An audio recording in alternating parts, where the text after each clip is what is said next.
Salve, salve! Começando mais um PGMB aqui neste canal bacana, nessa plataforma linda. Cheirosa. E cada vez mais tecnológica. Muito com tecnológica. Novas funções e com muitos patrocínios e comerciais agora também. Opa! Já ganhamos 20 centavos, Charlão. Tudo isso? Vamos investir esse dinheiro, Charlão? Dá pra investir, não é? Vamos, 20 centavos e colocando direitinho, trabalhando direitinho, dá pra chegar a 20 milhões, hein? Opa! Em alguns séculos, não sei séculos, mas alguns anos, né? Hein? 20 centavos de dólar. De dólar, exatamente. A gente pode dizer que o podcast ganha em dólar. Recebemos em dólar. Assim como o Caleb Dourado, nós também recebemos Tá em aí, dólar. Caleb, você, sua propaganda. Pois é, começando mais um episódio, hoje, assim, por gentileza, Shalom, faça as honras. Você que está assistindo, em qualquer dia, qualquer hora, noite, de madrugada, a hora que você nos vê, dá um likezinho, né, William? É o joinha. O joinha. Se você não gostou, dislike. Não, exato. Sem problema. Se você gostou dos nossos rostos lindos e maravilhosos e da informação, você manda para um amigo, e se não gostou, manda pro inimigo. Fica à vontade. Tá tudo certo. E se inscrever, é importante se inscrever também. Se inscreve aí. Mas você sabe qual é o mais importante de tudo isso? É fazer o curtir e o comentar e o compartilhar. São os 3 Cs, né? Curtir, comentar e compartilhar. Compartilhar, você manda lá no grupo de Zap, né, dos amigos e tal. Inclusive, hoje vamos dar... vamos não, né, que a gente não sabe nada sobre isso. Mas vamos trazer aqui informações com especialista de mercado financeiro. Day trade, Charles. Muito bem. Vamos falar sobre a situação atual do Brasil também, né? Pois é, como é que está, como é que você pode proteger sua grana, como é que você pode construir um patrimônio a médio e longo prazo com conhecimento, que é importante. E será que é tipo tigrinho, como é que é o nome do outro? Coelhinho, tigrinho. Todo dia eu recebo SMS, eu recebi 10 mil hoje, Charlão. Foi. 10 mil? 10 mil reais de um coelhinho lá, não sei das quantas, que é para eu gastar como eu quiser, lá no jogo. Esse coelhinho e esse tigrinho deve estar levando o Bolsa Família da galera toda. Eu pedi para fazer um Pix. Faça um Pix aqui. Esses 10 mil, manda no Pix aqui. Exatamente. Fica mais fácil. Pois é, hoje estamos recebendo Israel Santos-Torres, Charlie Brown. Seja bem-vindo aqui, parceiro. E obrigado. Hoje, infelizmente, a gente não pode dizer que o Palmeiras não tem Mundial. Por quê? Porque o Corinthians tem Mundial, né, parceiro? O Corinthians tem 2 mundiais. 2 mundiais? 2 mundiais. É meio controverso isso. Mas como você é o convidado... nós não vamos fazer... Não vamos fazer uma desfeita Não vamos fazer... Não vamos começar dessa maneira, Já pensou se a gente começar dessa forma, não vai ter continuidade, né? Porque no papel realmente tem, né? Mas assim, só tem uma Libertadores, né? É estranho. Somente um. E Copa do Brasil tem? Temos, acho que 4. 4? 3 ou 4. Tem vários brasileiros também. Vários paulistas. 7 campeonatos brasileiros. Eles têm o craque Neto, bicho. Rapaz, que jogador maravilhoso. Maravilhoso, o craque Neto. Tem também Edilson, que disse que é melhor do que Cristiano Ronaldo. Quem? Mbappé, Cristiano Ronaldo, Edilson o Capetinha. Edilson Capetinha. Eu não vou criticar Edilson, não, porque ele nos ajudou no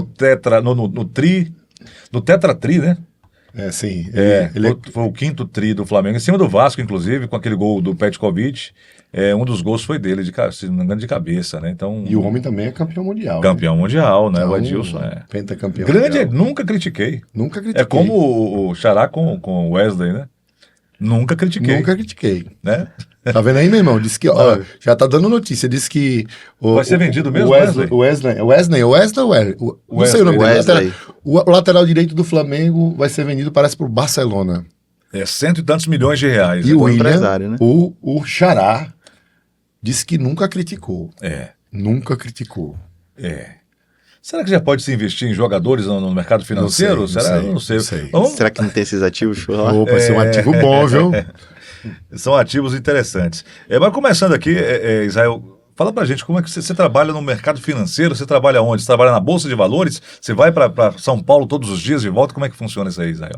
Oi, gente, boa noite pessoal que tá assistindo o VGM Podcast. Rapaz, não, trabalho da minha casa, do conforto do meu quarto, todos os dias. E a facilitação do acesso que a gente tem à informação e o acesso, né, à Bolsa de Valores hoje é gigantesca. Então, trabalho do conforto da minha casa, sentado num quarto que eu tenho como escritório todos os dias ali. E a facilidade que temos hoje, não só para trabalhar nesse caso, como para trabalhar as nossas finanças é gigantesco, né? Sim. Começando pelo começo, né? Tem que começar pelo começo? Por favor. É poético? Começar pelo começo, poético? Eu acho que sim, Charles. Então. Se não for, agora vai ser. Parceiro, eu acho que a situação financeira do Brasil é um pouco instável, né? Eu acho que É complicado. é um pouco complicada, né? Tem uma frase, né? Que o Brasil não é para amadores, né? Então, com certeza não. Fale dessa relação. Qual é a nossa situação hoje, né? O que define mercado? O que você entende assim o que te... Fale um pouquinho do Brasil e o que te levou ao mercado financeiro. Bom, o Brasil, ele é um país de desafios, né? Parafraseando Bruno Perini, que é um dos influencers no mercado financeiro que a gente tem hoje no Brasil, ele diz que o Brasil é um país nota 5, né? Que é aquele aluno que basicamente só faz passar de ano, né? Faz somente o necessário para passar de ano. Mas aí tem alguns momentos que a gente vai lá, estuda um pouquinho mais, tira uma nota 7, 8, melhora algumas coisas, mas volta a tirar aquela nota 5. Né? A gente tem... O Brasil, por si só, ele é um país emergente, né? De economia emergente, e de uma população em relação ao mundo de uma população pobre. Né? A gente tem um real um pouco desvalorizado frente às principais moedas no mundo, né? No caso o dólar e o euro. Então a gente tem um poder de compra baixo e uma população em que a média salarial também é muito baixa. Então a gente tem, está até em discussões mais recentes, né, a questão da escala 6x1, né, onde as pessoas têm uma escala de trabalho muito longa, uma jornada de trabalho muito longa, e onde ela o salário, né, para este trabalho é mal remunerado, é pouco, um ganho pequeno. Então a gente vive um país com sérias dificuldades por se tratar de um país emergente, acesso à informação, acesso a produtos, a bens de consumo é dificultado, e uma população que não consegue usufruir daquilo que deveria usufruir de acordo com o tamanho e o esforço do seu trabalho, né? Aí, paralelo a isso, a gente tem uma série de fatores, né? A gente tem políticas públicas que não agregam nesse sentido, que não favorecem aqueles que desejam uma melhoria de vida, que me desejam uma evolução em seu patrimônio, em seu padrão de vida. E aí a gente pode falar aqui de várias coisas, né? Um processo do Plano Real, que a partir da implementação do Plano Real em 1994, o real só perde peso e só perde valor durante o tempo. A inflação vai corroendo o poder de compra do brasileiro. Mas para nós, assim, que é leigo, a gente fala muito de inflação, né? Sim. Isso. Só que termina que... A inflação oficial sempre baixa. Né? E o que é inflação, né? Exatamente. Muitas vezes não porque sabem. As pessoas que vão nos ouvir, mercado, o nome mercado, é um ser invisível.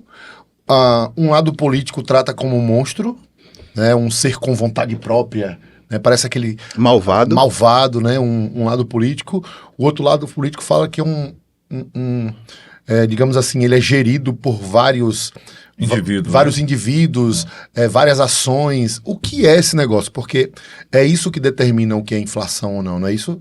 Como ele caminha? Basicamente é o seguinte, inflação ele vai medir, primeiro, o quanto o seu dinheiro está desvalorizando conforme o passar do tempo. E a inflação, ela basicamente mede o crescimento dos preços, sejam eles de produtos, de alimentos, de serviços, seja eles quais forem. Né? Então, o Banco Central hoje, ele é independente. O que significa isso? O Banco Central ele tem autonomia para definir o futuro do Brasil em algumas áreas, como, por exemplo, a nossa taxa de juros, Selic. Então, o Banco Central utiliza-se da inflação, dos dados de inflação, os dados de preço, para definir os dados de juros. Porque juros é aquilo que contém a inflação. Eu vou explicar isso em miúdos, de uma maneira mais simples. A Selic seria o quê? Seria o custo do dinheiro? É a nossa taxa básica de juros no Brasil, né? A taxa Selic, que hoje está em 11,25. Você toma emprestado o dinheiro... Basicamente isso. É um valor em porcentagem, né? Que eu citei de 11,25, que rege os empréstimos, que rege os financiamentos, certo? Então é o seguinte, se a gente tem uma inflação alta, o que significa isso para quem está nos ouvindo? Como é que está o crescimento dos preços? Exemplo, fui ao mercado há um ano atrás e comprei 1 quilo de arroz por R$5. Cheguei no mercado, um ano depois, o mesmo quilo de arroz da mesma marca está custando R$6. Ou seja, houve um acréscimo de preço dentro de um determinado período. Isso é inflação, né? Então, o Brasil... A gente tem digamos que uma faixa de preço aceitável para essas taxas de inflação, onde é determinado pelo Banco Central em conluio, né, com o governo e etc., para que o país se mantenha dentro dessas taxas de acréscimo de preço. E a taxa de juros, ela acompanha essas altas da inflação. Então, se a gente tem uma inflação maior, uma taxa de juros maior. Por que isso? Para que a taxa de juros alta, ela desencoraja um financiamento, ela desencoraja a compra de uma casa, a compra de um veículo novo. Então, as pessoas tendem a se resguardar, a proteger um pouco mais o seu recurso, a investir numa renda fixa, porque a renda fixa é baseada na taxa Selic. Então, as pessoas dão uma segurada nos seus investimentos. Então, a tendência dos preços é terem uma diminuída.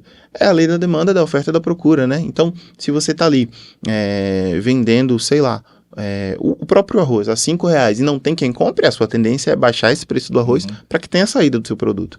Então, o processo de inflação, o processo da taxa de juros da Selic estipulada pelo Banco Central é baseada na inflação. Se os preços ganham preço, os preços sobem, a taxa de juros sobe para dar uma segurada na inflação, para que a gente não tenha um pico de preços, né?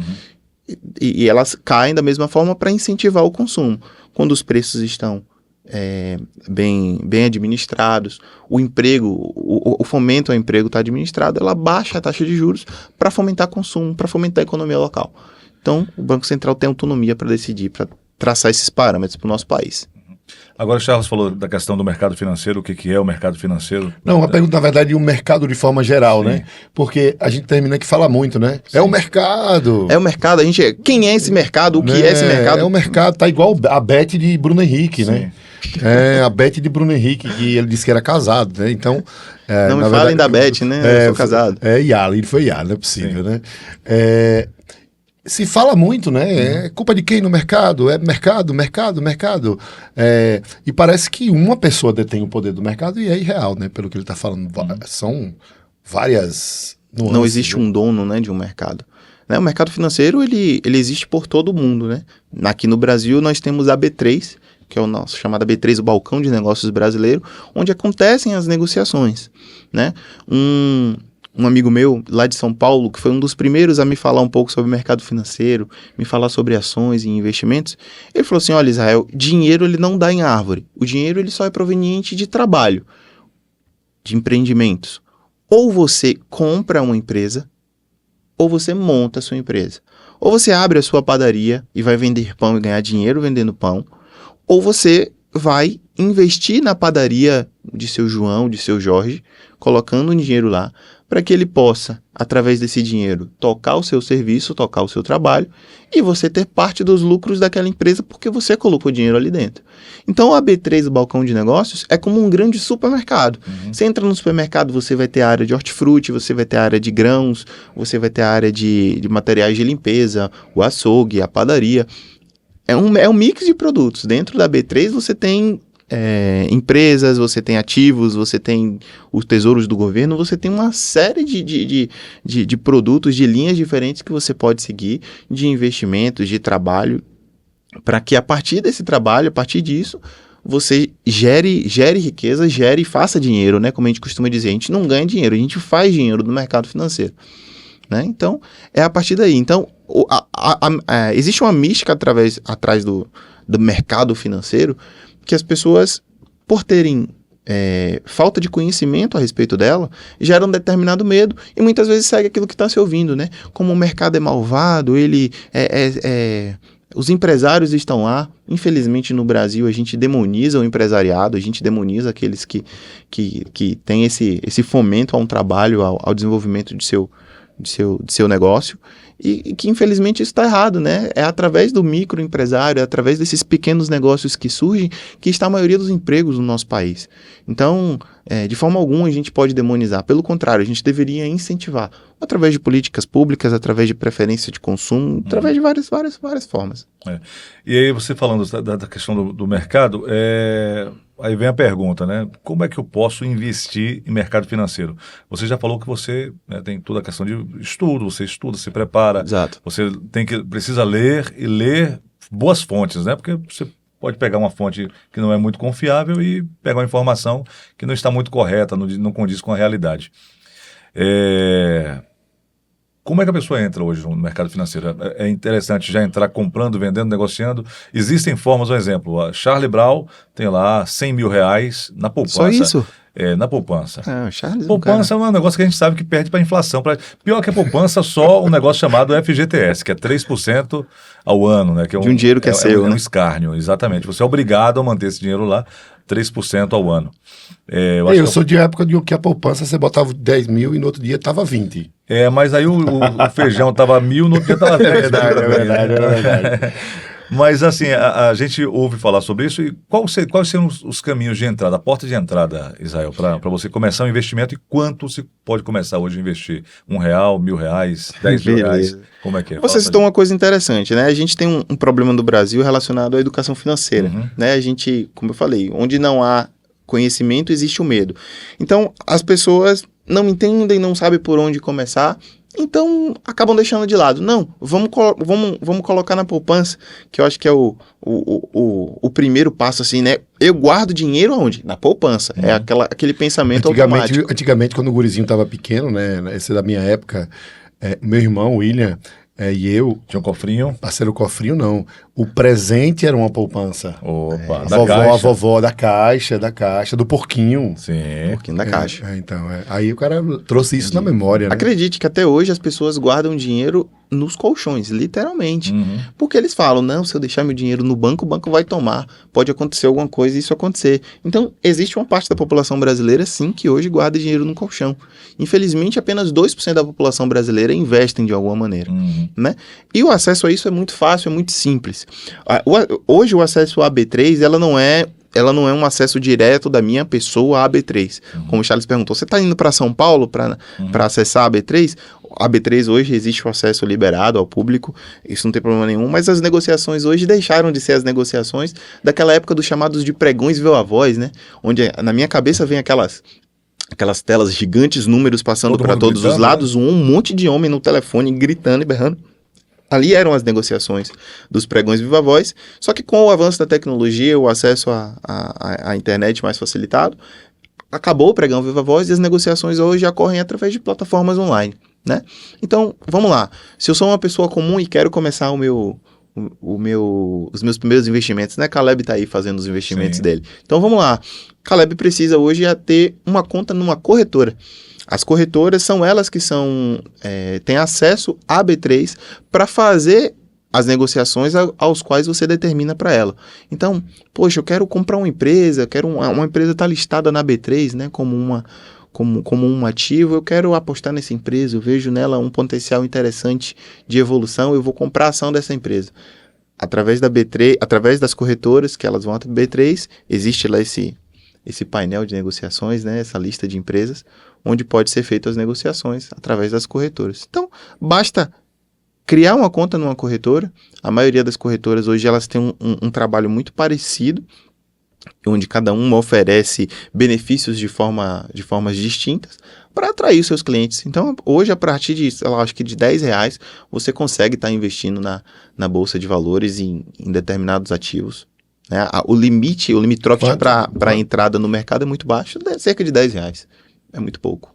Né? Então, fez lá a conta na corretora. Uma conta numa corretora. Logicamente, você vai colocar o dinheiro na corretora? Como é que é? Isso, você faz uma transferência, hoje é transferência via Pix, via TED, via boleto, e aí você deposita esse valor, esse recurso na corretora, e aí a corretora vai te mostrar, né, uma gama de opções, como se fosse um folheto de um supermercado de vários produtos que você pode estar adquirindo e do retorno que aquilo pode estar te trazendo no futuro. Agora, o problema é justamente aí. Onde investir? Em quais empresas investir? De repente você vai lá, colocou lá seus R$100 mil, Charlão. Tu fala, rapaz, essa empresa aqui cresceu muito ano passado, vou colocar. Aí descobre que o balanço foi adulterado, ou houve algum tipo de problema, ou o setor está em crise, ou a gente sabe que são muitos. As nuances, né? As nuances são muitas, Israel. E como é que eu faço, velho, para investir com segurança? Como é que... Olha, a gente costuma dizer que o risco está atrelado a bons rendimentos, né? A bons dividendos, digamos assim. Então, onde não há risco, não há grandes retornos. Então, para se ter retorno, é preciso correr riscos. Eu não sou um especialista e nem estou habilitado para dizer, Charles, compre amanhã, um exemplo, né? A Petrobras, compra a Petrobras porque isso, porque aquilo, tem uma tendência de ganhos. Não estou habilitado, eu acho que nem é o meu papel, não é a minha especialidade falar e dizer sobre isso. Mas a B3, ela me possibilita me mostrar que existe algo além da poupança. Existe algo melhor do que guardar dinheiro num colchão. Né? Existe uma forma de me proteger da inflação, que com o passar do tempo, o meu esforço do meu trabalho, que eu me organizei para ter um recurso guardado, esse recurso não vai valendo cada vez menos, né? Se Charles tem, por exemplo, 100 mil, né, William, que você citou no dia de hoje, pelo menos, pelo menos, não, 100 mil assim, né? De troco de bala que ele tem. Disponível para negociações. Daqui a 10 anos, esse 100 mil não compra a mesma coisa do que compraria hoje. Basicamente, isso é a inflação. É você perceber que o seu dinheiro desvaloriza com o passar do tempo, certo? Então, nos investimentos, a critério de compra de ativos, de investimentos, a gente está falando de investimentos a longo prazo. A gente está falando de negócios de que o exponencial dessa questão, dessa equação, é o tempo. Né? Então, o que significa isso? Que o investimento ele deve ser começado o mais cedo possível para que tenha essa rentabilidade grande lá na frente. Então, infelizmente, não é por comportamento padrão do brasileiro apostar em investimentos a longo prazo. Sim. A gente é muito imediatista. A gente acha, por exemplo, que se a gente chegar em 2026 e modificar o governo federal, todas as situações mudam, a minha vida muda. Né? Infelizmente, a nossa população está acostumada a querer depender do Estado. Né? O que o governo pode fazer por mim e não aquilo que eu posso fomentar sobre trabalho, sobre novos investimentos, sobre novas fontes de renda, que eu acho que esse é o principal ponto para poder alavancar o meu patrimônio. Né? Então, se você coloca numa linha do tempo o valor que você teoricamente receberia pelos seus investimentos em relação àquilo que você investe, o tempo é o fator exponencial nesse caso. Então, quanto maior tempo passa, vai gerando essa bola de neve, para que em um determinado momento você consiga, quem sabe, viver de uma renda passiva, né? Viver dos rendimentos desse investimento que você fez ao longo de anos. O problema é isso, né? O imediatismo nosso que fala, não, eu vou esperar 20 anos, vou comprar um ativo de uma determinada empresa que eu vou passar 15, 20 anos investindo para aí, por exemplo, eu ter o suficiente para minha renda fixa, né? Para minha despesa fixa. A gente não quer, né? A gente quer algo... Não, eu preciso... Dentro de um ano aí eu preciso resolver minha vida. Eu estou com a dívida me apertando, as minhas contas estão cada vez mais apertadas por conta da inflação, né? O nosso salário, aquilo que a gente ganha, não é ajustado de acordo com o crescimento dos preços, né? Infelizmente. Então, cada vez mais as contas estão apertando. Então, qual é a solução para a gente? Ou a gente reduz a despesa, vai cortando, corta a pizza, corta a saída, corta a praia, vai cortando, vai ficando com o básico do básico, pagar luz, água, aluguel, comida, para poder ter alguma coisa, porque senão a conta não vai fechar. Eu acho que o mais interessante disso tudo é a gente abrir os olhos para esse caso, né? Para o empreendimento, para novas fontes de receita, de renda, que hoje com a internet está tudo muito mais fácil, né? Como eu comentei logo no começo, eu trabalho da minha casa. Através da internet, hoje a gente pode gerar muitos negócios, né? Pode gerar uma nova fonte de renda sem sequer estar presencialmente ali envolvido no negócio. Mas é aquilo que você falou, né? O brasileiro quer gerar um negócio, quer gerar o dinheiro, mas ele não quer trabalho. Brasileiro não, né? De modo geral, as pessoas, né? Senso comum, né? Digamos assim. Eles querem gerar o dinheiro, ficam, inclusive, eu acho que é uma tendência grande, né? Das pessoas ficarem procurando, né, formas de ganhar dinheiro na internet. E aí já tem aqueles caras por trás lá que estão ganhando um dinheiro tentando ganhar dinheiro. Todo dia sai de casa um malandro e um otário, né? Já dizia o ditado. O malandro quer ganhar dinheiro e ganha em cima do otário. Então, eu saio com alguns amigos meus e falo, rapaz, aqui tem muito malandro, não dá negócio. Vamos aproveitar, vamos curtir uma ação à carne, porque negócio não vai rolar, porque a galera tem um entendimento claro sobre aquilo que deve ser feito, né? E aí entra as facilitações de que a gente tem apresentado hoje, por exemplo, no Brasil, que é o caso das bets, é o caso das apostas, que infelizmente é essa promessa de dinheiro fácil, de dinheiro muito rápido, sem trabalho envolvido, que eu não encontro nem padrão isso na palavra para isso, né, na Bíblia, em relação a dinheiro sem trabalho. E aí, muitos vão por esse viés e a conta vai chegar, né? Se não já chegou para alguns, a conta tá chegando forte e pesada aí para essa galera. Agora a gente fala, historicamente o Brasil, embora a gente fale que o brasileiro não investe, não pensa tanto no futuro, mas teve um momento que era um pouco diferente, né? A gente tem o Brasil, tem vários Brasis dentro desse Brasil, historicamente, né? A gente vai pegar Sim. períodos onde o brasileiro, ele era um povo que poupava muito, né? Que tinha muito pouco, sempre foi um país pobre, essencialmente pobre, mas as pessoas costumavam a poupar. Talvez, além da poupança, talvez um dos investimentos mais antigos são os imóveis, né? As pessoas compravam para ter o famoso imóvel, viver de aluguel, né? Viver de renda de aluguel. Viver da renda do aluguel. E a gente via muito isso em cidades pequenas, onde eu conheço várias histórias de pessoas que têm 5, 6, 10 casas, compram uma casinha simples, em oportunidade, a pessoa estava precisando vender, comprou na oportunidade, reformou a casa e vive de aluguel. Hoje, inclusive, se eu não me engano, tem também, você pode investir em imóveis sem comprar imóveis, através da Bolsa de Valores, né? Você pode comprar ações através de fundos imobiliários. De fundos imobiliários, né? Além da agricultura, você pode investir na agricultura, no agronegócio, sem ter fazenda, sem plantar uma soja, um pé de soja, através dos fundos também agrícolas. Mas falando de imóveis, Israel, mas para mim, é mais interessante eu comprar uma casa. Vou comprar, juntar com o Charlão, o dinheiro aqui do podcast, a gente vai comprar casa, Charlão. Quase lá. Vamos comprar as casas, 10 casas. Já tem 60 centavos. Já temos, acho que 60 centavos. Eu achei 62. Que era $60 mil. Não, peraí, vai chegar. 62 centavos? 60 tá bom. De alguma coisa. Mas você vai lá, compra a casa, Israel. Você comprou a casa, aí você tem os custos, né? Porque as pessoas falam, não, mas eu comprei aqui, é meu, eu tenho mais segurança, porque a casa está aqui. Mas você, assim, falando em riscos, né? Sim. No mercado financeiro você tem os riscos, mas também você tem o risco na vida real, aqui no dia a dia, no que é palpável, né? Exato. O imóvel, você tem o custo do imóvel, você precisa comprar, você tem que desembolsar uma grana alta. Você tem a questão da desvalorização do imóvel ou da valorização, você tem a degradação. Impostos. Você tem o IPTU que todo ano você tem que pagar um valor, né? Você tem seguro, se você vai comprar uma casa, se é uma grana que você precisa, você vai fazer um seguro do imóvel, você não, né? Exato. Questão de não correr nenhum risco. Você tem os riscos de você alugar e a pessoa não pagar. Você tem muitos riscos também, né? Fala pra gente aí, como é que funcionam esses riscos? Como é que se calcula esses riscos aí no mercado financeiro? Você falou já, interessante, que quanto maior o risco, maior a chance. Maior o retorno. Ou quanto maior o retorno, maior a chance também de vice-versa, né? Exatamente. Você tem uma chance de ganhar. A gente já viu empresas aqui no Brasil, a Oi talvez tenha sido uma delas, que já custou, sei lá, 80 e tantos reais a ação.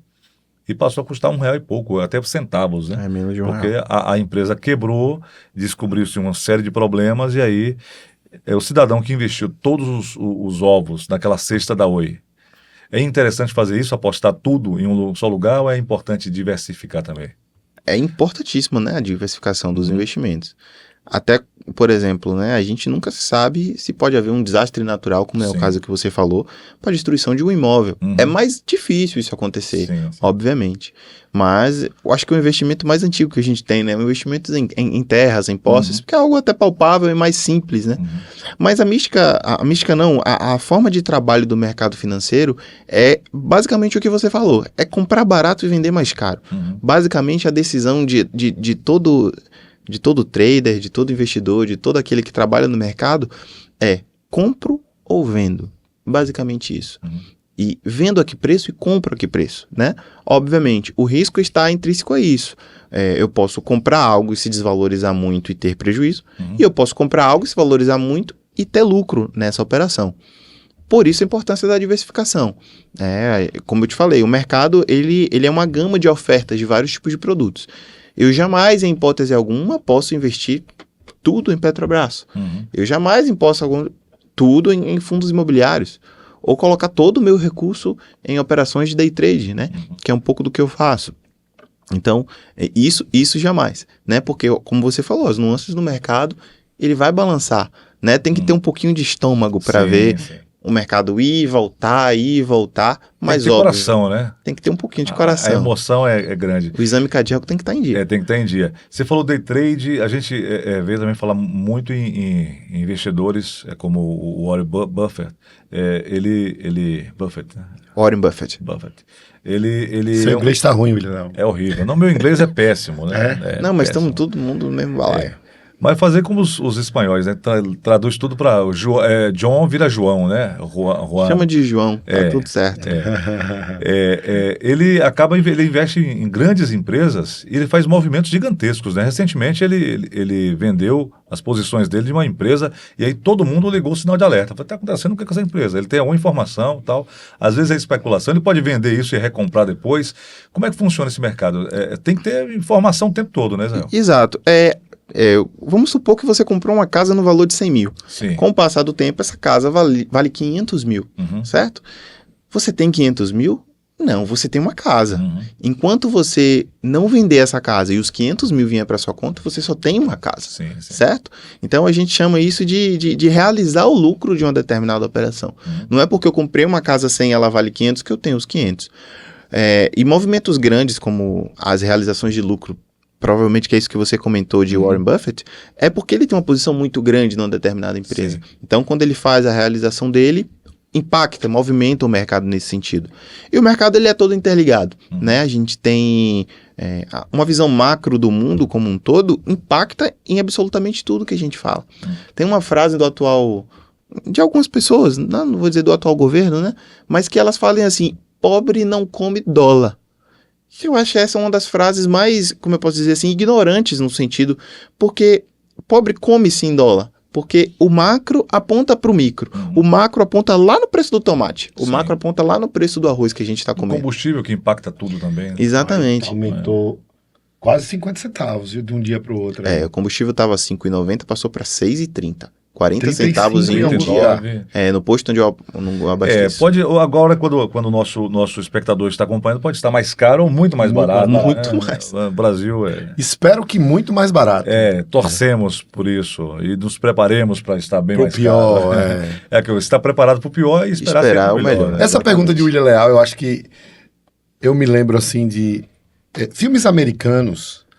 Normalmente a gente assiste muito filme americano que o cara é um cara que trabalha com propaganda, né, que trabalha com aquelas ideias de propaganda, é um frustrado, ou um cara lá que faz uma propaganda da Nike ou de uma empresa famosa, e essa empresa vai embora, que eu nem sei como é que é o nome daquele cara ali, que trabalha com marketing. Sim. Ou um filme gira em torno disso, ou o filme gira em torno do mercado financeiro. Que alguém fez alguma coisa lá, que enganou não sei quem, que foi para não sei na onde, que aí uma certa empresa lá ou estourou, ou perdeu o dinheiro todo. Uma manipulação de mercado. Isso, né? Uma manipulação de mercado, né? Tem como se proteger disso? Isso existe mesmo? Ou é fantasia de filme americano? Recentemente aqui no Brasil se teve uma notícia de funcionários do Banco Central comprando dólar. E aí, pouco tempo depois, o dólar deu uma subida. E aí fica aquela preocupação. Será que eles tiveram informação privilegiada, ouviram alguma coisa no corredor e saíram correndo para comprar dólar para ir para fim de ano lá para Disney? Primeiro que o vazamento de informações privilegiadas no Brasil, ou acho que em qualquer lugar do mundo, é crime. Sim. Mas não tem para onde correr. Alguém sempre vai ter acesso a essa informação de uma maneira mais rápida. Né? Por exemplo, os casos dos donos das lojas americanas estão em investigação porque eles realizaram o lucro que eles tinham em ações das americanas antes do balanço da empresa. Quando o balanço da empresa chegou de dívidas em cima de dívidas de um valor astronômico, as ações das empresas caíram. Só que eles realizaram antes. Eles venderam as ações dele enquanto o preço estava num patamar um pouco superior. Então, a manipulação de mercado ela existe e ações do nosso dia a dia, da macroeconomia ou do cenário interno, elas se aplicam, elas modificam o mercado, né? Então, um exemplo simples. Se o preço do petróleo sobe, as ações da Petrobras tendem a se valorizar, porque é a matéria-prima direta da Petrobras, né? Se Lula dá algum tipo de declaração, por ele ser o maior, a principal peça, né, da engrenagem do governo brasileiro, o presidente do nosso executivo, e ele dá uma declaração a respeito dos rumos de uma determinada empresa ou dos rumos da nossa economia, o mercado vai reagir dessa maneira. Então, estamos numa semana em que o nosso ministro da Fazenda, o ministro da Economia, Fernando Haddad, está para definir os cortes no mercado, né? Os cortes dos gastos do governo, do orçamento. Então, o que acontece? O mercado está ansioso atrás desses cortes. O governo gere o Estado brasileiro Da mesma forma que nós gerimos as nossas contas. Se a gente ganha 5 mil e as contas estão batendo 5.500, a gente tem que baixar as nossas despesas. E o Brasil está nessa. O Brasil, há alguns meses, há aproximadamente 2 anos, 1 ano e meio mais ou menos, está em déficit nas contas públicas. Né? As empresas públicas que davam lucro não estão dando tanto lucro mais assim, ou algumas já estão em prejuízo, e as contas públicas estão fechando no vermelho. Então é necessário um corte desses gastos. Certo? Então, enquanto ele não determina o corte desses gastos, o mercado reage de uma forma. Poxa, vamos dizer assim que o Brasil seja um CPF, seja uma pessoa física. Ele é um irresponsável. Ele não está tratando bem com as suas economias, não está dando o direcionamento correto para as suas finanças. Então, o mercado olha com desconfiança para isso. Né? Então, o cenário, o dólar tende a subir, ou seja, moedas fortes se valorizam a cada vez mais, ou o contrário também é verdade, o Brasil se desvaloriza frente às principais economias, e aí interfere em tudo, né? O preço da gasolina sobe, então o transporte dos alimentos, vamos falar de alimento que é uma necessidade básica e primária, né, de todo ser humano. Então, se o combustível sobe, o preço dos alimentos também vai subir. Então, o dólar, o brasileiro não come dólar. Come dólar, gente. A matéria-prima, muitas vezes, das principais empresas e das produtoras aqui no Brasil é de lá de fora. Então, se ele compra essa matéria-prima a preço de dólar, o custo vai ser repassado para o consumidor final. Né? O empresário ele tem uma continha ali que ele precisa fechar. Se a conta não fecha, a empresa acaba. Então, para a conta fechar, o preço do consumidor final vai ter que subir. Então, não tem mágica. Não é uma conta muito difícil de se fazer. Uma outra coisa, o William Léo estava falando sobre a questão do preço da Oi, né? Foi a Oi? Foi a Oi. Eu usei como exemplo, né? Mas tem várias empresas. Mas assim, o cara que trabalha diretamente com isso, ele consegue ver o que está acontecendo? Ou pode acontecer Você pego de surpresa, de surpresa, né? Ou, por exemplo, no caso eu sou um cidadão comum e não trabalho com o mercado financeiro. Aí chego lá e compro uma ação e a ação está... Só que eu não estou ali diariamente vendo, né? A possibilidade de eu perder isso, ela é gigante. Mas, por exemplo, alguém que trabalha com o mercado financeiro e é responsável por aquela ação ali, ele que está fazendo esse investimento, ele tem como antever essa situação? Algumas movimentações, sim, elas podem ser antecipadas e, óbvio, como eu te falei, né, em relação ao supermercado, cada item na prateleira, ela existe uma especialidade naquilo. Eu, por exemplo, sou especialista em 2 ativos da nossa bolsa, que é o índice da Ibovespa e o dólar futuro. Então, eu opero basicamente esses 2 ativos. Essas são as minhas operações, se concentram nesses ativos. Por exemplo, uma pessoa que opera Oi, ela sabe aquilo que interfere, que fala diretamente nas ações da Oi. E para todo operador de mercado, todo operador tem um gerenciamento do seu risco. O operador não coloca 100% do seu capital numa única ação. As suas operações, elas possuem travas, né? Então, se cair 10, 15, 20% no dia, não. Ele vai encerrar a sua operação, ele vai realizar, mesmo que com prejuízo, as suas ações, mas para que não tenha impacto no capital dele. Então, todo operador, ele sabe gerenciar isso, né? A gente costuma dizer, não dá para ganhar de colher e perder de balde, né? Não dá para ganhar um pouquinho todo dia e quando perder tudo que conquistou, né? Essas perdas e ganhos, elas precisam ser equilibradas. Óbvio, se os ganhos vierem em uma enxurrada, vierem numa quantidade interessante, beleza. Mas isso precisa ter um equilíbrio, é preciso ter uma sustentabilidade desse negócio. Você falou que você opera praticamente dólar futuro e B3, né? Ibovespa, né? O índice da Ibovespa, né? O índice da Ibovespa, ele é um conglomerado das principais ações do nosso país, onde vale... é um cesto, né? Sim. Petrobras, Vale, aí entra os bancos, Bradesco, Itaú, as Banco do Brasil. Empresas como as principais empresas do nosso país. Magazine Luiza, Americanas. A Energisa aqui do nosso estado também está listada na nossa bolsa. Então, esse índice de Ibovespa é como se fosse assim, uma média, uma nota geral dessa classe de alunos aí. Entendi. Então, no caso, a queda, a grande queda de uma Oi, por exemplo, isso aí vai inevitavelmente vai impactar no índice Ibovespa, né? Exatamente. O índice Ibovespa é medido por pontos, né? Então, as variações mais altas de empresas, de importantes empresas, elas tendem a impactar sim o mercado. Alguns anos atrás o índice rompeu os 100 mil, né? Que era um Era um patamar histórico, patamar né? que se imaginava que difícil de ultrapassar, mas acabou ultrapassando. Você lembra do que você já operava nessa época que ultrapassou? Você lembra Não. O que impactou para ultrapassar isso aí? Eu opero e faço o day trade, que são negociações iniciadas e encerradas dentro do mesmo dia. Sim. Há aproximadamente 1 ano e meio, 2 anos que eu sou profissional nessa área. Eu tenho ações e posições há aproximadamente 5 anos. Uhum. E não acompanhava o índice da Ibovespa como um parâmetro de negociação para mim, certo? Mas assim, o período da pandemia ele foi duro e positivo para o Brasil também em alguns pontos, né? A gente tinha uma política pública com Paulo Guedes, nós fomos um dos primeiros países do mundo a elevar a nossa taxa de juros, então isso protegeu de certa forma a economia do nosso país com essa variação da inflação, né? Então seguramos bem essa peteca e não deixamos a peteca cair nesse ponto. E aí nós rompemos, né?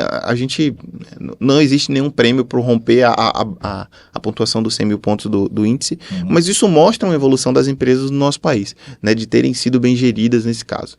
A gente está aí na casa de 125 mil pontos, né, hoje. E o índice nada mais mostra isso, né? Que o Brasil está digamos assim, que num momento bom, financeiramente falando, digamos assim, de um compacto, de um resumo de todas as nossas principais empresas, daquelas que estão no nosso cotidiano, né? Sim. Agora, o que impacta também diretamente as suas posições são declarações, né? Você falou aí de declaração do presidente, mas não é só do presidente ou só de um presidente de um dos poderes, vamos dizer assim, para não ficar só no executivo. Porque o executivo, o Brasil são 3 poderes, né? Nós temos executivo, legislativo e judiciário. A gente tem visto muito o judiciário se pronunciando. Antigamente a gente não via isso. O judiciário é conhecido por se pronunciar nos autos, né? Geralmente o juiz ele fala dos autos, né? Ou pelo menos era assim. Essa tradição parece que mudou um pouco aqui no Brasil nos últimos anos. Mas também presidentes de partidos, um exemplo, o partido que está no poder geralmente tem um peso grande, porque um presidente de um partido desse tem influência. E eles formam maioria, né, na nossa Câmara. Exatamente, também, exatamente. E com isso, Israel, isso aí impacta também o preço de dólar. A gente vê o dólar subindo bastante depois de uma declaração infeliz de algum político influente. Como é que se proteger? Como se proteger, velho? Porque isso aí você não tem como saber o que vai sair da boca de um cara ao vivo numa rede de notícias. De televisão, né? Quando ele vai falar. Ou principalmente para fora do país, né? Falando para a imprensa internacional, aí soltam alguma coisa que impacta, empresas deixam de investir no país por conta disso. Exato. Como é que funciona? Como é que você se protege disso aí? Vamos lá, eu particularmente, a gente costuma dizer, não operamos notícias, né? Não operamos quando vão sair dados, não vamos operar quando as declarações públicas emoção, de forma mais contundentes elas vão sair. Por exemplo, uma fala de um ministro da Economia ela é muito importante, ela define a diretriz e o rumo que o país está tomando. Por exemplo, uma das decisões recentes, por exemplo, do nosso país que impactou o mercado foi a taxação das compras pela internet de fora do país, né? Das taxas das importações. Inclusive foi dito que essas taxas não seriam taxado o consumidor final, seriam as empresas, o que é assim, eu não sei se é má assustador. Fé, não sei se é má fé ou se é exploração da ignorância alheia, né? Porque aí alguém que não conhece fala, realmente não foi. Só que se um produto custava R$100, antes passou a custar R$180, né? Então, quem pagou isso aí, na verdade, foi o consumidor final, porque a empresa só repassa o valor. Exatamente, né? Como eu comentei, a empresa ela vai repassar o custo de qualquer mudança no operacional da tua empresa. Sim. Então, a gente teve as taxações da Shopee, da Shein, do AliExpress. Também impactou a economia de forma geral? Impacta a economia por quê? Porque existe uma teoria, uma regra chamada em relação aos impostos, né? Deixa eu só confirmar aqui o nome dessa teoria, que é a curva de Laffer. Eu até deixei aberto aqui porque é um nomezinho complicado. A curva de Laffer, o que ela nos diz? Ela mede o impacto dos impostos em relação à economia do país. Então, o que acontece? Vamos dizer que essa caneca aqui ela é vendida a R$10 e eu tenho 20% de imposto sobre essa caneca. Como a gente comentou, todo o custo de operação é repassado para o consumidor final. Então, vamos dizer que essa caneca agora vai custar R$12. Então, eu já comecei pagando mais caro. A tendência é que os impostos e a arrecadação do governo sejam cada vez maiores, porque o preço da caneca subiu, porque os impostos subiram. Só que chega num determinado momento que você sufoca a população. Você começa a fazer a população tomar 2 caminhos. Ou ela para de consumir, ou ela para de pagar os impostos, certo? Então, a curva de Laffer mostra isso. Quanto maior a linha de impostos, mais se arrecada no primeiro momento, mas no segundo momento a arrecadação cai bruscamente. Se você reduz os impostos de uma maneira geral, você reduz a sua arrecadação de maneira imediata, porque obviamente você está retirando aquilo que você iria arrecadar na venda daquele produto, mas a sua arrecadação com o passar do tempo ela tende a crescer, porque a população vai consumir mais. Se a caneca custava 10 com imposto, ela foi para 12, sem imposto ela custa 8. Então, pro produto é excelente, porque ele vai vender mais, o custo dele para produzir está menor. Para o consumidor é excelente, porque ele está pagando mais barato. E o governo ele vai arrecadar de qualquer maneira, porque o imposto ele está em todas as áreas, né, digamos assim, hoje. Imposto sobre a renda, imposto sobre o produto. Então, sobre o serviço, sobre absolutamente tudo. Circulação de mercadoria. Sobre o nosso ar que respiramos. Só falta pagar pelo ar que respiramos. Então, o governo tende a arrecadar. E, infelizmente, não é essa a crença do nosso governo atual. A gente tem uma despesa muito alta, então o que faz? Uma arrecada mais, né? Só que a conta não parece fechar. Até onde vai, né? Até onde eles podem cobrar impostos da população como a nossa, Sim. que é de um país emergente, que é de um país mais pobre. Então, assim, são decisões que são tomadas que a gente entende, eles, digamos que miram o mesmo fim que nós, né?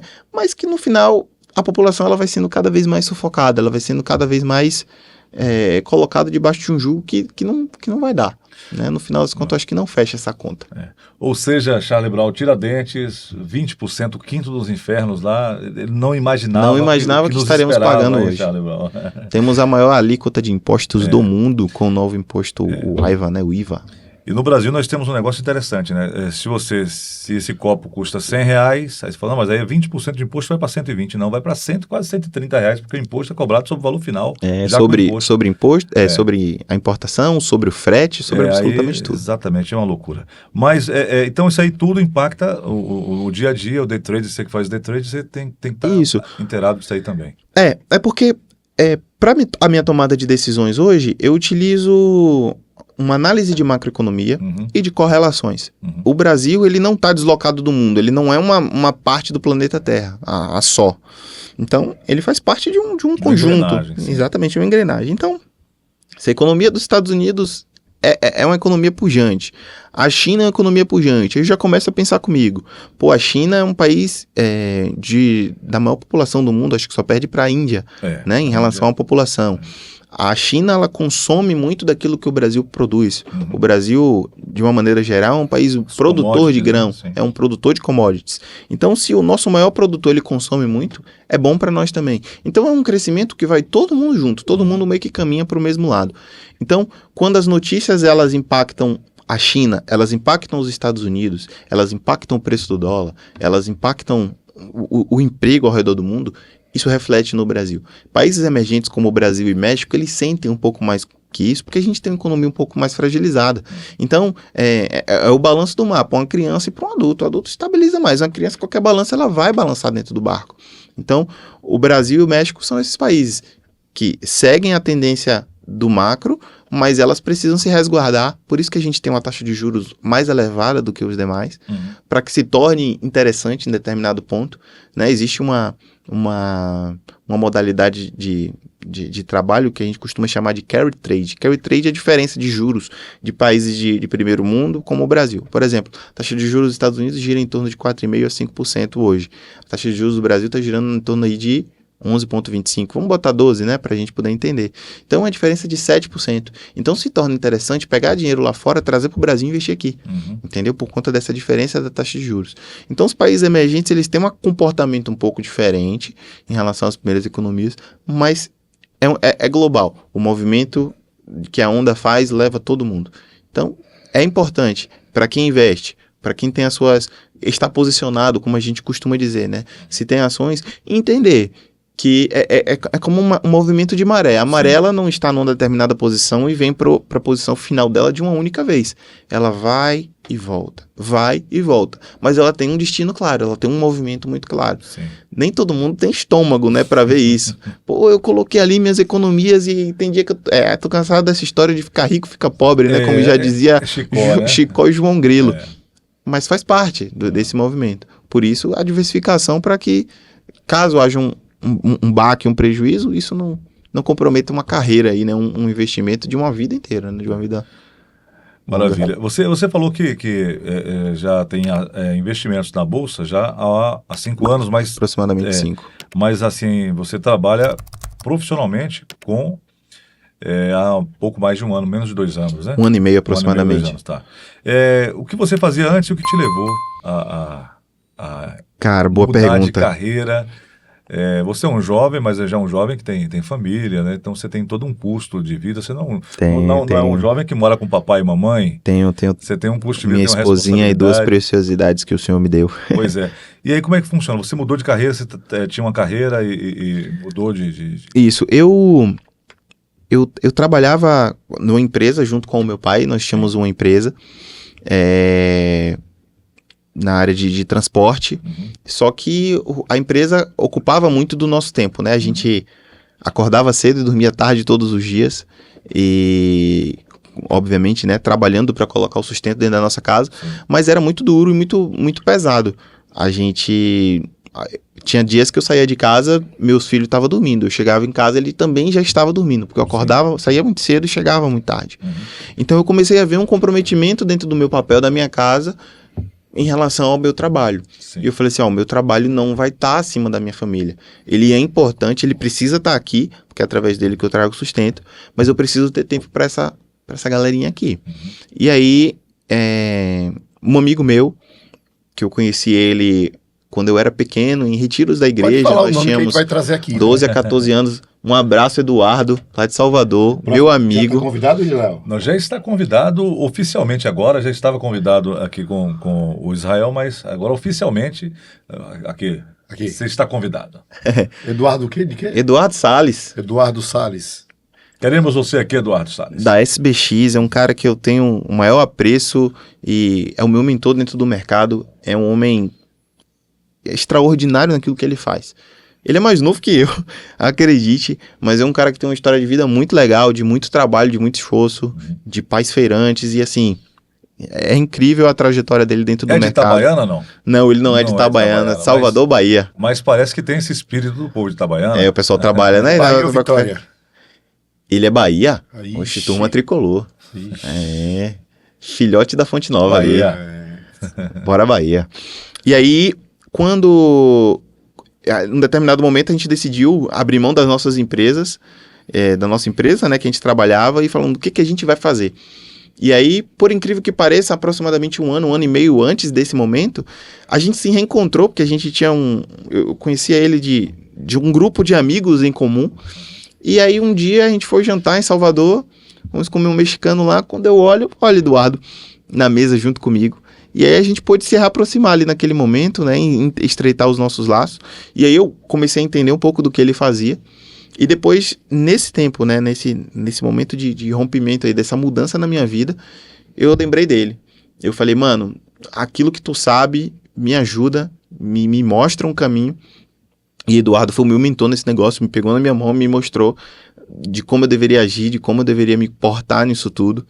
Né? Eu agradeço demais a dedicação dele, que é diária. Um abraço para todo mundo lá da comunidade do Discord, que é um canal no Discord onde a gente conversa todos os dias juntos, a gente opera todos os dias juntos. É uma conversa basicamente sobre mercado somente, mas é uma ajuda mútua, como a gente costuma dizer, uma evolução que a gente, em pouco tempo, a gente evolui anos de mercado junto. O Discord é uma plataforma, é um aplicativo. Isso, né? É uma plataforma de um software, né? Nos computadores aí, etc. Que a gente utiliza para comunicação. É como se fosse um WhatsApp, como se fosse uma rede social. Só que tem várias coisas. Isso, só que tem várias funções, né? A gente tem função de texto, função de áudio, compartilhamento de telas. Então isso ajuda a gente no nosso dia a dia de prestarmos atenção, de termos uma conversa um pouco mais dentro das nossas operações, né? É como se fosse uma plataforma voltada para o mercado, para o trabalho, né? Estudos também, várias empresas, vários cursos online tem grupos no Discord, né? Para discussão, para debate, para as pessoas se relacionarem. Então, essa é uma plataforma que a gente utiliza para intermediar as nossas conversas. E aí a gente tem aproximadamente 15 operadores de mercado que, assim, você pode procurar nas redes sociais, o Eduardo tem, é o Eduardo Salles Trader, você pode olhar no Instagram, mas a maioria dos outros não tem, não possui, não é público o trabalho desses caras, mas são operadores excepcionais e caras que fazem dinheiro à vera, né? E como a gente costuma dizer, faz a moeda de verdade, que são bons naquilo que fazem. Não são públicos, não são figuras públicas, mas que, como a gente costuma dizer, amassam mesmo e trabalham muito bem. Então o Eduardo me apresentou o mercado de day trade, me treinou para isso, junto com algumas outras pessoas, e a gente começou a operar desde então.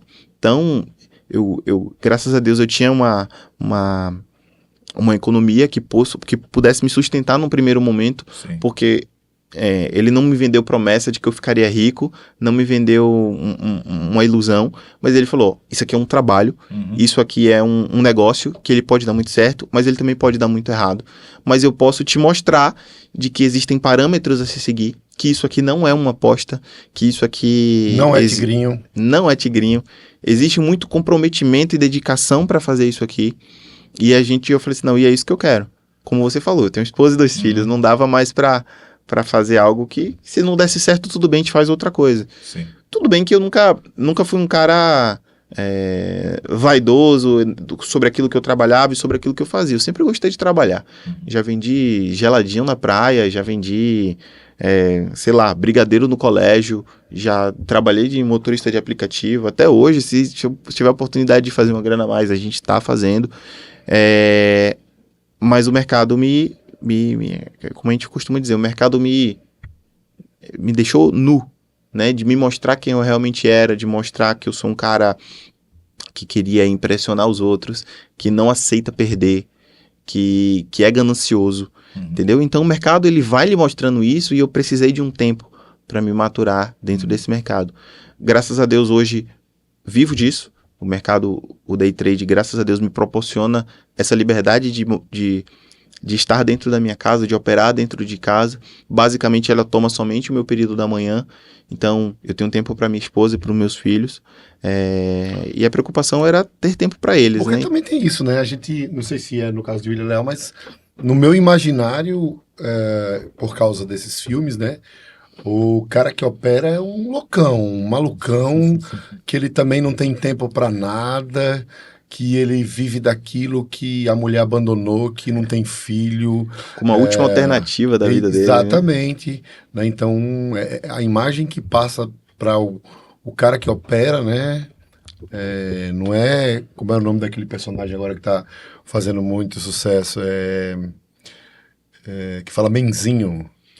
O Fausto Carvalho. Isso, não é o Fausto Carvalho que diz que só trabalha 1 hora por dia. A imagem que passa pela nossa cabeça é o cara que... Faria Lime, né? Faria Lime, não faz outra coisa da vida. O cara que trabalha... porque também vai demonstrar a ganância dele, né? Então ele vai madrugada, dia, acorda mais cedo. Então não é isso. Charles, o mercado ele funciona... As negociações estão abertas de 9 da manhã às 18 horas, Sim, todos os dias. sim. Se o cara quiser, como a gente fala, boletar e fazer as operações de compra e de venda dele durante todo o dia, tá liberado. Ele pode fazer quantas ele quiser. Óbvio, ele vai custear tudo isso, né? Mas assim, dentro do mercado você percebe que muitas vezes menos é mais. As minhas operações, eu faço 1 operação por dia, 2 operações por dia no máximo. E tem dias que eu sequer faço operações. Porque eu tenho o meu operacional, eu tenho aquilo que eu me sinto confortável, eu determino, eu tenho as diretrizes daquilo que eu quero fazer. Se o mercado não se apresenta dessa maneira, eu tô fora. Eu aguardo uma oportunidade propícia para isso, certo? Então, Eduardo fala, tem uma frase dele que é muito marcante para mim. Ele fala, a paciência é o ativo que nos paga os melhores dividendos. Então, se eu tiver paciência e saber que é uma escada, é um caminho a percorrer, que o day trade pode sim, né, como ele falou, já tá milionário? Não, não tô. Posso me tornar? Posso, com certeza. Quero me tornar. Vou poder abençoar muita gente com isso. Mas não é em um dia comecei e no outro tô milionário. Essa busca por esse enriquecimento muito rápido é a causa de destruição de muitos lares no nosso país hoje em dia, né? Então, se eu entender que o day trade é o meu trabalho, que é necessário dedicação, que eu precisaria passar por dificuldade sim, de perder dinheiro sim, mas para que tudo isso formasse uma jornada, tratar como trabalho, formação do meu caráter muitas vezes, isso tende a dar certo, e tem dado certo, graças a Deus, né? Eu costumo dizer que eu perdia pouco, perdia muito, perdi pouco, fiquei no zero e graças a Deus tenho apresentado seus frutos positivos em relação a tudo isso. Você falou de perder e tal. Se fala muito hoje no Brasil da questão das bets, e aí junto com as bets vieram outros fenômenos, né? Que são os bichinhos, né? Tigrinho. Acho que veio antes, parceiro. Eu não sei se antes, durante ou depois. Eu Mas tenho a impressão. Ou junto, paralelo. Vamos fazer o seguinte, vamos, semana que vem a gente volta nesse assunto, a gente volta com, o Israel está convidado para voltar semana que vem. Opa, maravilha. Para falar só de diferença de day trade, que é o que você faz. Beleza. Né? Poxa, vai ser um Que prazer. é um trabalho, com a questão das bets, é um jogo, né? Muita gente usa isso como, vende como se isso aí fosse um trabalho também. Ou uma fonte de renda, né? Não, você tem uma renda constante, tá? Isso aqui é como você ganhar dinheiro, né? E a gente sabe que não é. Isso ali é um jogo, você, né? Geralmente jogo, a casa sempre ganha, né? Ou ganha mais. Né? Alguém ganha, claro, alguém ganha porque precisa ter um encantamento. Mas não é bem assim. Você tem que encarar como um jogo, né? Ou pelo menos é o que a gente imagina. Que deveria, né? Então semana que vem a gente volta, Charlão, com esse assunto aí com Israel. Day Obrigado. trade versus bet, aí o que é cada um, né? Um corintiano mesmo. Tem que ser. Precisa melhorar a qualidade desses contratos. Inclusive o Corinthians é patrocinado por uma bet, né? O Flamengo também. Não, parece que o Flamengo tem mídia, uma bet, né? A Rede Globo hoje... Flabet. A Rede Globo hoje, eu acho que 40% do faturamento vem de bet também. Ou seja, a grande mídia, está todo mundo na mão das bets aí, né? As bets. Mas segundo o Bruno Henrique... Você não conhece Bet. Não conhece Bet. Ele é casado. Né? Então, semana que vem, Charlie Brown tem mais um episódio aqui do nosso PG aqui, desse daqui, do PGMB Cast. Você me pediu de olhar para dar a piscadinha para Renata. Você não piscou ainda não? Não. Vai lá, Charlão, por gentileza. Não, pode cá agora, pode cá. Meu amor, saudade de você. Tá com saudade, Charlão? Tô. É mesmo? Tô. As camisas, já acabaram as camisas? Acabou camisa, acabou... Cueca. Cueca também acabou? Acabou. Misericórdia. Comprar umas novas. Aquela do saquinho lá da caixinha. Isso. Não, daquela não. São boas, não? Boa. Aquela do copinho. 4 por 5 reais. Aquela que tinha redinha que parecia que botava Não, obrigado. Não? Sabe qual é, Eu passo. Você sabe qual é? É do seu tempo? Tanguinha? Não, uma que você já viu aquela... Meu pai que comprava, meu pai já me contou. Meu Deus, Jairo? Não, mas eu acho que ele era criança. Não, o Zorba é atual. Parceiro, você já viu um saquinho já. Que bota laranja, que é furadinho assim? Você não era... Ali era a famosa cueca de copinho. Cueca de copinho. Quer dizer que Jairo comprava cueca de copinho? Não, ele já me contou essas histórias que havia esse tipo de consumo, né? Como se você estivesse comprando cueca a granel. Né? Era mais ou menos assim, no peso, coisas desse tipo. Essa história foi algum primo que vendeu ou não? Algum primo, alguém lá da Síria, não, deve ter sido. Semana que vem tem mais, ó, Israel com a gente falando sobre day trade e bets, qual a relação, são parecidos, não tem nada a ver uma coisa com a outra. Vamos Semana descobrir. que vem a gente descobre aqui. Um abraço.